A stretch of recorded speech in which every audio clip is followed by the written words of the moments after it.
And recently, Astra Mark II, which is in the pipeline for 240 kilometers range, and a 350 kilometer Mark III is also in the works. And a boat somewhere out in the middle of the ocean quietly says noted and ends the other guy's civilization.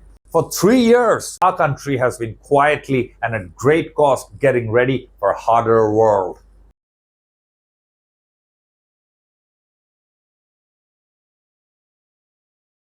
Hi, I'm the Uncensored Nair. Geopolitics with no filter, no lecture, and the occasional roast. Let's go. Yo friends, a quick game. I'ma read you a list. You tell me what it is. Agni with MIRV, hypersonic missiles, cruise missiles, lasers that shoot drones down, nuclear submarines, anti-ship missiles, anti-radiation missiles, radars.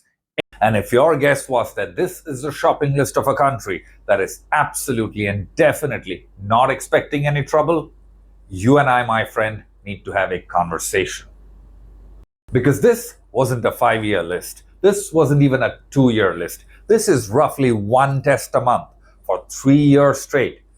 Every few weeks, DRDO rolls out something and the ministry tweets, milestone in Atmanirbhar Bharat. Everybody claps and we move on.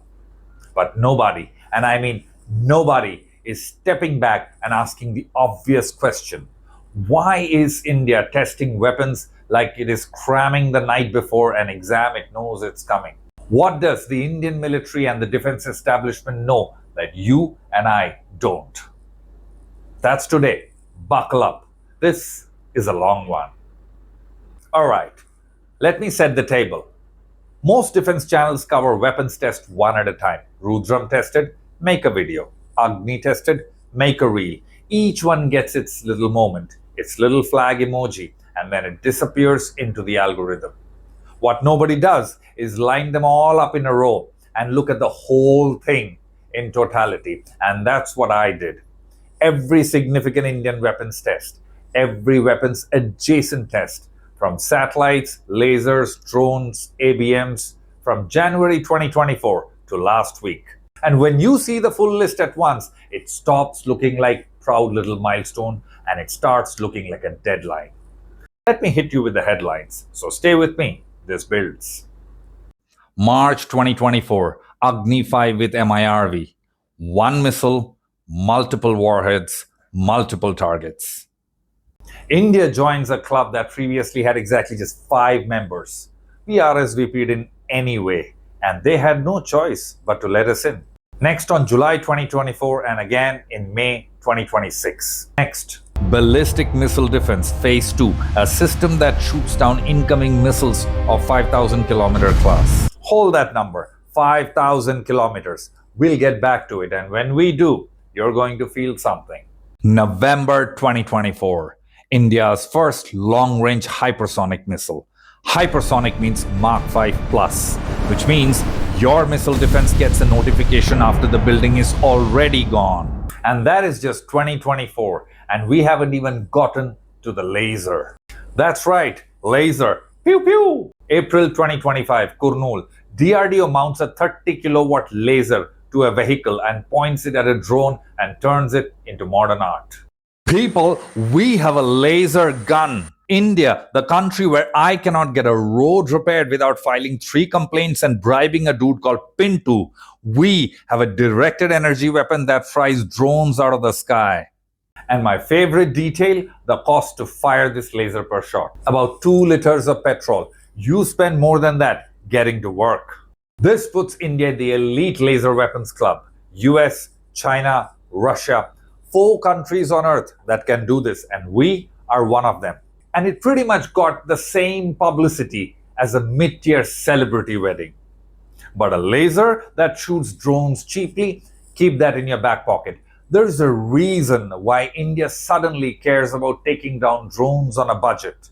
And that reason has a date, May 2025. We'll get there. Let me keep going because the restlessness is the story. 2025 alone, a naval surface-to-surface air missile, a scramjet engine ground tested for 1,000 seconds, Astra, a beyond visual range missile that takes out enemy fighters hundreds of kilometers away. And recently, Astra Mark II, which is in the pipeline for 240 kilometers range, and a 350 kilometer Mark III is also in the works. Then, on September 2025, Agni Prime launched from a train, a missile that hides inside our railway network. The same network that cannot tell me if the 640 to Pune is on time, but can end civilization. You can't destroy what you can't find, and good luck finding one train in the entire Indian railway network. Pakistani satellites out there be going like, is that the one? No. Is that the one? No. Meanwhile, it's parked somewhere outside Jhansi having chai. Then, December 2025, the K4, a nuclear missile fired from a submarine. This completes the nuclear triad, the ability to launch from land, air, and sea. Why does the sea leg matter? Because a submarine is the one launcher the enemy cannot genuinely find and destroy first. Your city's gone, your air base is gone, and a boat somewhere out in the middle of the ocean quietly says noted and ends the other guy's civilization. That's the whole logic of deterrence. Be impossible to kill, so nobody tries. And India locked that down in December. Merry Christmas. I like the mistletoe more than Santa. You know why? We've been laughing. Let's stop. Because here's where it gets very serious. You don't do this stuff by accident. Military hardware is obscenely expensive. Every rupee on a hypersonic missile is a rupee not spent on a school, hospital, and a road. And yet, in a country still fighting poverty, every one of this program is a hard, conspicuous trade-off. And somebody in South Block decided we need these missiles more than we need that. So when you see this many decisions, this fast, all pointing in the same direction, that's not enthusiasm. That's not make in India. That's something much more dangerous. That's a threat assessment. So let's ask what nobody else is asking. What is India looking at? Threat 1. China. Remember Galwan 2020, the clash where two nuclear powers brawled with gardening tools? Well, looks like Kung Fu Panda lost the logistics war that year and couldn't move troops to the border fast enough. So they fixed it aggressively. $30 billion into Tibetan infrastructure. Satellite images as recent as Jan 2025 show new helipads and trenches creeping towards Tawang. Translation: China just built a multi-lane expressway right up to India's front door, and trust me, it's not for the scenery. Now let's take a look at India's shopping list with that in mind. The Agni MIRV, the hypersonic missiles, the 1,000-kilometer cruise missile. These are not Pakistan-range weapons. You don't need a 5,000-kilometer missile for a neighbor who's right there. The logic is both elegant and terrifying. You don't fight up the mountains if you can just reach over them. Hit the railroads, the depots, and the supply hubs from your own territory. China built the driveway. Indians built the thing that can hit that driveway. Threat 2. And this changed everything. Remember the laser we talked about? The cheap drone killer? Here's why India suddenly cared about killing drones by the dozen. May 2025, Operation Sindoor. India and Pakistan. 4 days, the real thing. And during those 4 days, Indian officials say something happened that wasn't in the syllabus. China, which did not fire a single shot, allegedly fed Pakistan live targeting data on 109 Indian military positions. Real time, as it happened. Let's just sit with that. China did not need to enter the war. It just stood behind Pakistan and read India's answer sheet out, whispering the coordinates. That is the modern two-front war. Not two armies on two borders. One enemy shooting, and the second enemy who never officially shows up, handing them your home address in real time. So how did India respond? With the laser, with an integrated air defense system that killed 3 drones at once, with Bhagavatastra, a micro-missile built to deal with drone swarms, and VLSR SAM for fast low flyers.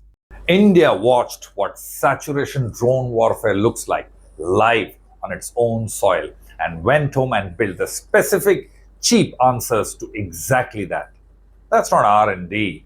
That's a student who identified an important question on the mock test and now is drilling only that the night before finals. Threat number 3. And here's where I collect on that promise. Remember the ballistic missile defense? Phase 2? The system that stops missiles in the 5,000 kilometer category? Well, here's why it matters. Ask yourself the uncomfortable question. If you build a shield specifically to stop a 5,000 kilometer missile coming at you, who exactly are you expecting to throw one at you? There's precisely just one neighbor with missiles in that class, and it's the one we usually do not talk about on the news. On the US intelligence community's annual threat assessment, number 1 on its list of potential wars on Earth, India versus China. Number 2 on the same list, India versus Pakistan. They're there because the people whose entire job is to see the next war coming, see it coming. The indigenous list is only half the story. Let's talk money, because money has a ton of it, and this one is screaming. In the financial year 25-26, India approved a record $86 billion in defense procurement, the highest in our country's history. India is buying from France, the US, and Russia all at the same time. In today's geopolitical environment, that's the equivalent of being invited to 3 rival weddings on the same day. Here's the tell. You don't build brand new weapons programs from scratch like the Agni 6, the AMCA stealth fighter, the Ghatak combat drone, hypersonic missiles, and billions of weapons being bought off the shelf. Unless you're doing 2 things at once. 1, building for the long war, and buying for a fight you think might come before the building's done. That's a country watching a clock the rest of us can't see. And the third move, India isn't just buying and building, it's also selling. BrahMos to the Philippines, Vietnam, and Indonesia, with Cyprus, Armenia, and Greece sniffing around. A polite way of saying it's handing sharp objects to everyone who's a threat to India. They will fall. And it's not just the land border. Look out to the sea. January 15, Army Day, Mumbai Naval Dockyard. Prime Minister Modi shows up and commissions 3 warships, a destroyer, a stealth frigate, and a submarine. Together, all on the same morning. INS Surat, one of the largest and most sophisticated destroyers in the world. INS Nilgiri, the lead ship of a new stealth frigate class designed entirely by our Warship Design Bureau. And INS Wagshir, the 6th and final Scorpion-class submarine, completing a 12-year undersea construction program. First time in Indian naval history that a destroyer, frigate, and a submarine were commissioned all on the same day. And they did it on Army Day, just to make sure everyone knew who was winning the week. Then, June 21st, Kolkata, they did it again. 3 more ships, same day. INS Dunagiri, a stealth-guided missile frigate armed with BrahMos. INS Sanshodhak, a hydrographic survey vessel commissioned on World Hydrography Day, because, of course, it was. And INS Agre, an anti-submarine warfare craft specifically designed to hunt submarines in coastal waters. Stealth, surveillance, sub-hunting. One afternoon. Then, of course, there is INS Mahendragiri in the pipeline for July, an advanced AI-powered indigenously built stealth frigate equipped with a 32-cell vertical launch system for Barak 8 surface-to-air missiles, BrahMos, and advanced anti-submarine torpedoes. The Indian Navy's target for 2026 is 19 warships commissioned in a single year, 33 ships in 24 months. India has officially moved from buying ships to building them, and now building them faster than most countries fill their potholes. Our Navy chief calls it an unprecedented production tempo. I'd call it a country that is racing the clock. For the past 2 decades, the Chinese have been building what the analysts call string of pearls, a necklace of ports and bases circling India. Gwadar in Pakistan, Hambantota in Sri Lanka, Koyakpu in Myanmar, one in Djibouti, a naval intelligence post in the Coco Islands, and the Maldives. So picture India's actual neighborhood.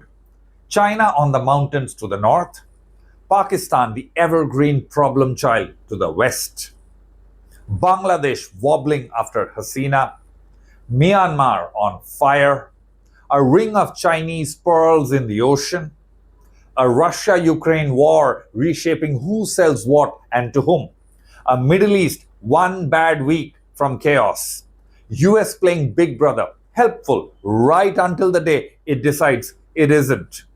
If that's your neighborhood, you too would be testing a missile a month. So guys, let me land this one honestly. Is war coming to India? No, that's the wrong word. And I'm not gonna fearmonger you for a click on a thumbnail. The right framing is old, and it's old because it is true. The preparation for war happens during peace. The strongest militaries in the world exist so that the wars they are built for never happen. Sometimes the most successful weapon is the one you never have to fire. So my takeaway isn't fear, it's awareness. For 3 years, while we Indians have argued about cricket, politics, reality TV, our country has been quietly and at great cost getting ready for a harder world. One test a month.